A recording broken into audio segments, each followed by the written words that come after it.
les Bruins n'ont pas perdu de temps pour renouer avec la victoire, alors qu'ils ont vaincu les Blues de Saint-Louis 3-1, jeudi. Après avoir vu les Ducks d'Anaheim mettre un terme à leur série de 18 matchs sans défaite en temps réglementaire mardi, les Bruins ont rebondi devant les Blues. Patrice Bergeron a inscrit le but qui a fait la différence en milieu de troisième période. David Krejci et David Bach ont été les autres buteurs dans le camp des Bruins.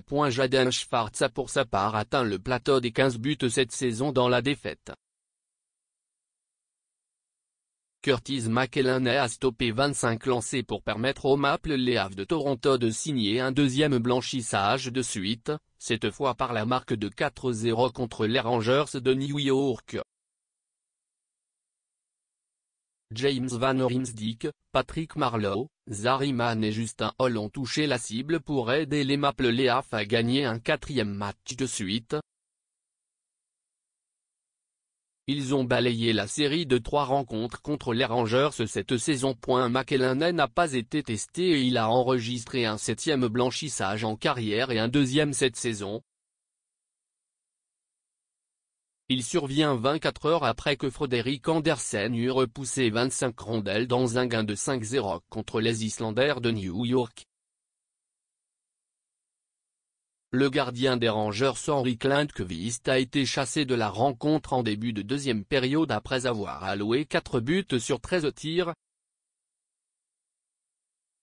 En relève, Ondrej Pavelec a bloqué les 19 lancers auxquels il a fait face. Malgré un regain d'intensité en troisième période, les Rangers ont été blanchis pour seulement une deuxième fois cette saison. Ils ont perdu 8 de leurs 12 dernières parties. Harris Atterri a repoussé les 19 derniers tirs qu'il a affrontés, et 30 au total, menant les Panthers de la Floride vers une victoire de 4-2 contre les Sabres de Buffalo. Kent Yandle a été le plus efficace offensivement pour les Panthers grâce à un but et 2 mentions d'assistance. Mike Matson, Denis Malgin et Colton Sviour ont aussi marqué pour les Panthers, qui ont remporté 2 parties de suite pour une première fois depuis leur série de 5 triomphes entre les 19 et 30 décembre. Sateri, une recrue de 28 ans, a gagné son 2e match en carrière alors que Roberto Luongo et James Reimer sont aux prises avec une blessure au bas du corps. Le but de Sviour, alors qu'il ne restait que 2h24 à écouler, a scellé l'issue de la rencontre. Il s'est amené sur l'aile gauche et son tir du revers a trompé la vigilance de Chad Johnson. Ryan O'Reilly et Zemgus Janson ont répliqué pour les Sabres, qui continuent d'éprouver des difficultés à domicile. Ils occupent le dernier rang au classement de l'association et ils montrent un dossier de 6-14-3 à domicile.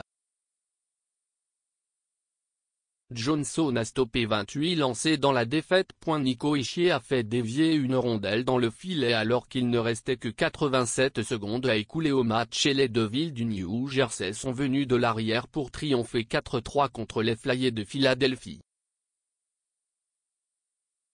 Damon Severson a créé l'égalité alors qu'il restait 9 minutes à jouer. Le premier but en 11 parties de Hischier a permis aux Devils de gagner un 2e match de suite tout en gâchant le premier départ en carrière dans la LNH du gardien Alex Lyon. Kyle Palmieri et Drew Stafford ont aussi enfilé l'aiguille pour les Devils, qui n'ont signé que 4 gains au cours de leurs 14 dernières sorties depuis le 29 décembre, 4-7-3. Kate Kincaid a réalisé 22 arrêts. Claude Giroux, Wayne Simmonds et Shane Gostisbehere ont fait bouger les cordages pour les Flyers, qui tentaient de remporter un 3e duel contre les Devils en moins d'un mois. Lyon a conclu sa soirée de travail avec 18 arrêts, une journée après être venu en relève à Mikael Neuwerf pour effectuer une première apparition en carrière dans le circuit Bettman. Blake Coleman a mis la table pour le but vainqueur, lors d'une relance offensive. Sa passe vers le filet a été déviée par Hischier entre les jambières de Lyon.